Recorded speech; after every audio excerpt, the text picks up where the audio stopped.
Good morning students. आज हम geography का लेसन नंबर 1 स्टार्ट करेंगे। ठीक है, हमने हिस्ट्री के 4 लेसन कर लिए हुए हैं और इकोनॉमिक्स के 2 ही लेसन हैं, वो भी हमारे फिनिश हो गए।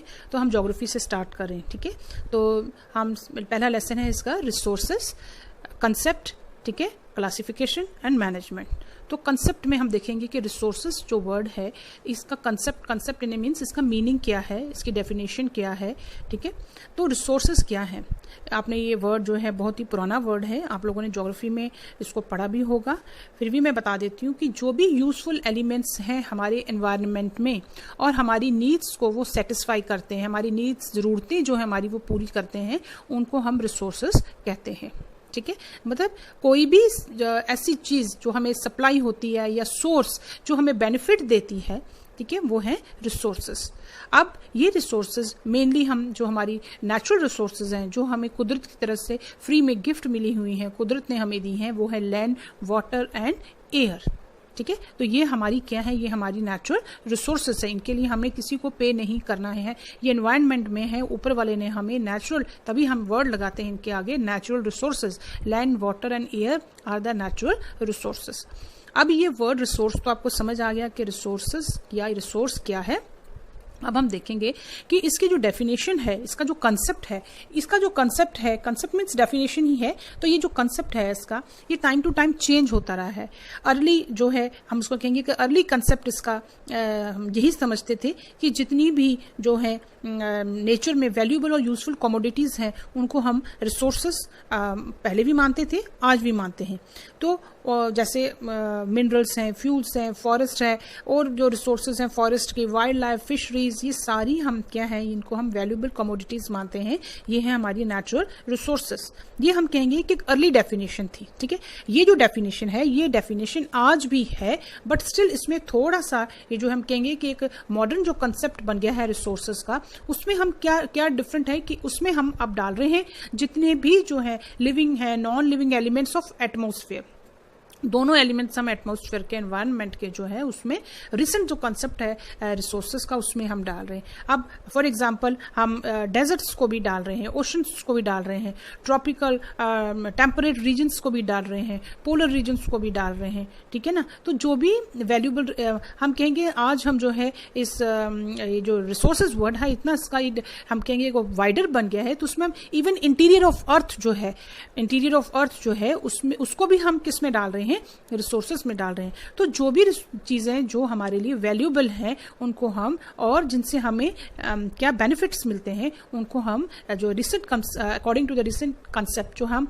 उन सब चीजों को हम कहेंगे living and non living elements of the atmosphere, जिसमें कि मैंने आपको बताया ओशंस, डेजर्ट्स वगैरह, ये तो पहले भी हम डालते थे। ये क्या थे उसके जब हम कंसेप्ट देखते थे कि ये एक पानी का ही रूप है, थोड़ा वाइडर, इसमें ओशन जो है वाइडर कंसेप्ट है रिवर्स वाला को ले, मतलब एज कंपेयर, बट स्टिल हम कहेंगे हम इंटीरियर ऑफ अर्थ को भी जो है हम जो है रिसोर्सेज में डाल रहे हैं। तो ये है फर्क जो हमारा अर्ली कंसेप्ट है और हमारा जो रिसेंट कंसेप्ट है।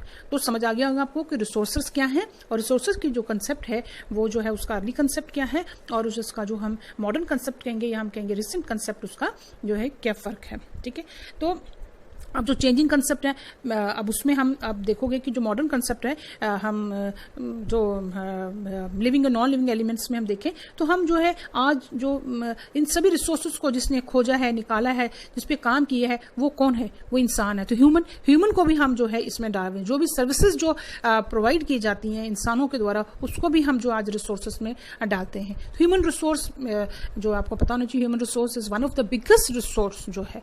अगर ये रिसोर्स किसी भी कंट्री की अगर नहीं है या अच्छी नहीं है, होना तो जरूरी है, पर अगर अच्छी भी नहीं है, इसकी क्वालिटी अच्छी नहीं है, तो जितनी भी रिसोर्सेज है उनका डेवलपमेंट होना, उसको मैनेजमेंट करना, उसको कंजर्व करना, वो किसी भी कंट्री के लिए मुश्किल हो सकता है। या रिसोर्सेज को जो है हम कहेंगे उनको देखभाल करना, उनका हम कहेंगे उसका यूटिलाइजेशन करना, उसका डेवलपमेंट करना जो है वो मुश्किल हो जाएगा। तो human resource is one of the biggest resource as compare to other resources. ठीक है, तो ये एक रिसेंट कंसेप्ट है रिसोर्स का। समझ आ गई आपको बच्चों। अब हम देखेंगे कि क्लासिफिकेशन क्लासिफिकेशन ऑफ रिसोर्सेज कि रिसोर्सेज का क्लासिफिकेशन देखेंगे कि रिसोर्सेज कितनी तरह की होती हैं। तो उसमें हम देखेंगे बायोटिक रिसोर्सेज हैं, अबायोटिक रिसोर्सेज हैं। ये क्लासिफिकेशन हो गया उनके ओरिजिन के बेस पर। फिर क्लासिफिकेशन ऑन द रिन्यूएबिलिटी कि वो जो है फिर से बन जाती हैं या नहीं बनती हैं या कुछ टाइम लेती हैं, तो उनको हमने डिफ्रेंशिएट किया between exhaustible and inexhaustible resources. फिर क्लासिफिकेशन हमने बेस किया डेवलपमेंट के बेस पर potential resources and developed resources. तो इस तरह से हमने जो है रिसोर्सेज को डिफरेंट उसमें हमने क्लासीफाई किया। अब हम देखेंगे कि जो है रिसोर्सेज जो है बायोटिक रिसोर्सेज कौन सी हैं और एबायोटिक रिसोर्सेज कौन सी हैं। ठीक है, अब बायोटिक रिसोर्सेज कौन सी हैं? These are obtain from the biosphere and ठीक है, तो उसको हम कहते हैं बायोटिक रिसोर्सेज। ऐसे ह्यूमन बींग्स है, flora, fauna, fisheries, livestock, ये सारे किसमें आ गए? बायोटिक रिसोर्सेज में आ गए। किसमें आ गए? ये बायोटिक रिसोर्सेज में। ठीक है, तो हम कहेंगे सिंपली हम उसको हम कह सकते हैं दीज आर लिविंग थिंग्स, जिनमें जान होती है। These are living things. तो ये आ गया आपकी बायोटिक रिसोर्सेज। एबायोटिक रिसोर्सेज कौन सी होगी? These are non living things. Simple very in layman language हम कहेंगे these are non living things. तो अदरवाइज इसके जो हम कहेंगे रिफाइंड डेफिनेशन होगी all those things which are composed of non living things, जिनमें जान नहीं होती है, बेजान है। ठीक है, उनको हम कहेंगे एबायोटिक रिसोर्सेज। यहाँ पर रॉक्स हैं, मेटल्स हैं। ठीक है, ये सब के आगे एबायोटिक रिसोर्सेज आ गए। एबायोटिक वाटर है, सॉइल है, आयरन है, लैंड है, ये सारी क्या है? Abiotic resources. समझ आ गई different between biotic and abiotic resources. ठीक है, अब आगे हमारी renewable and non renewable resources. ठीक है, अब ये जो रिन्यूएबल रिसोर्सेज है वर्ड से ही लग रहा है, रिन्यू का मतलब ये फिर से रिन्यू हो जाती हैं। ठीक है, और रिन्यू कैसे होती है? बाय फिजिकल, केमिकल और मैकेनिकल प्रोसेस से ये रिन्यू हो जाती हैं। ठीक है, तो उनको हम कहते हैं renewable resources. For example solar energy है, आपने सोलर एनर्जी को स्टोर किया है, फिर उसको यूज कर लेते हो आप, फिर से सूरज की जो रेज हैं उनसे, सूरज की गर्मी से फिर से सोलर एनर्जी को आप प्रोड्यूस कर सकते हो। विंड एनर्जी है, वाटर है, फॉरेस्ट है, वाइल्ड लाइफ है, ये सब क्या है? रिन्यूएबल रिसोर्सेज हैं।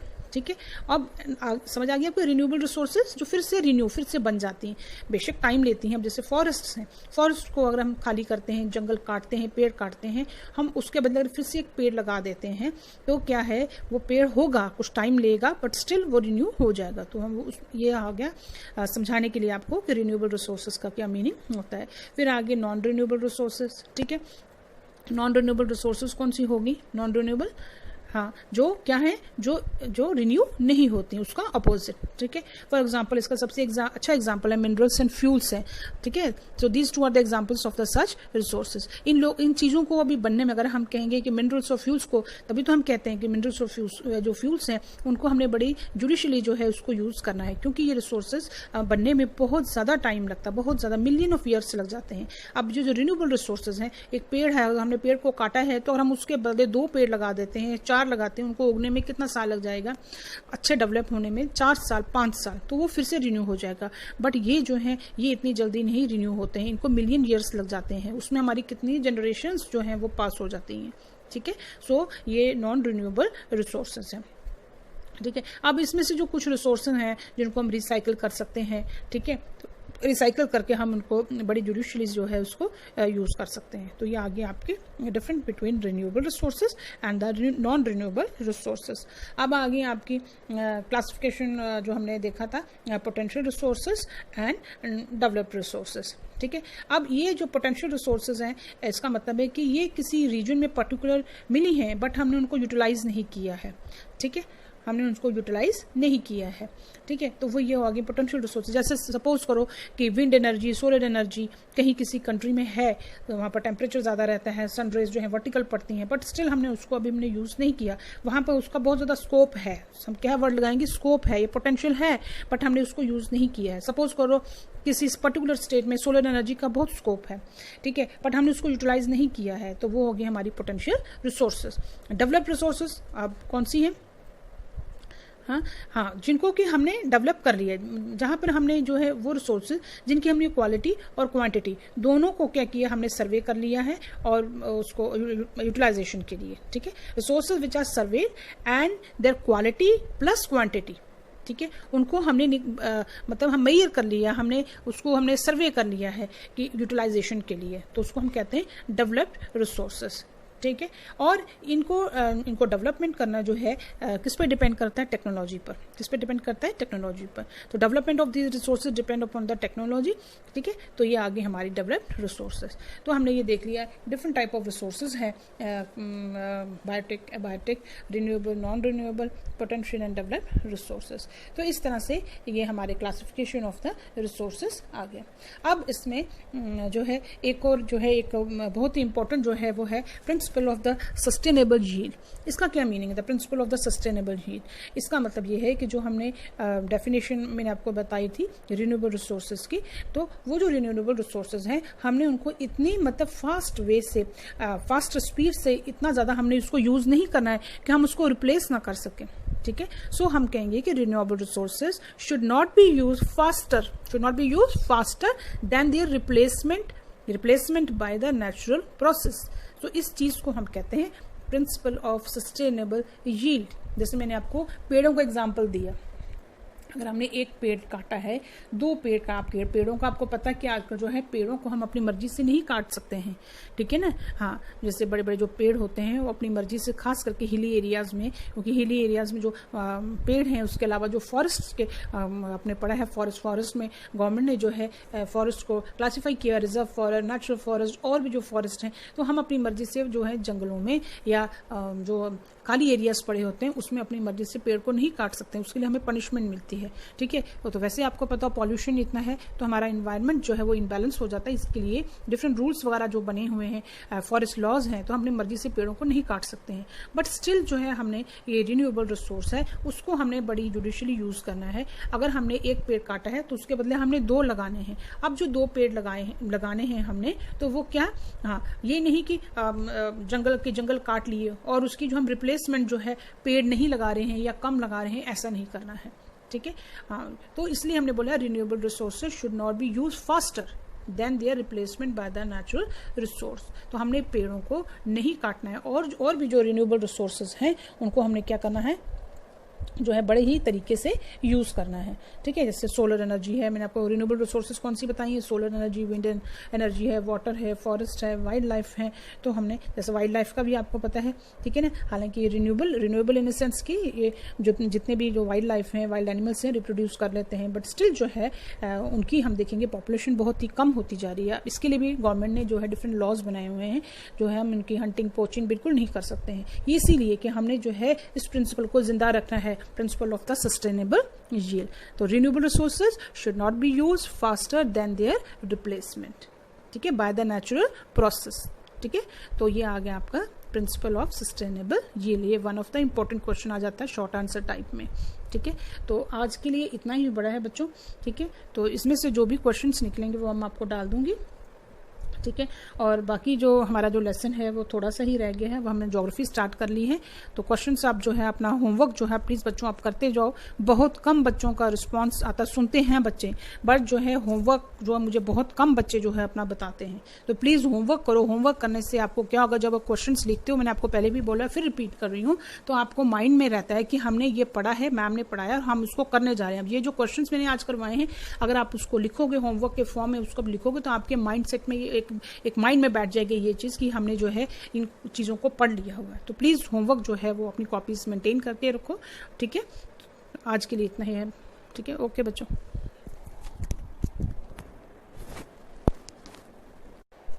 Good morning students. आज हम ज्योग्राफी का लेसन नंबर 1 स्टार्ट करेंगे, ठीक है। हमने हिस्ट्री के 4 लेसन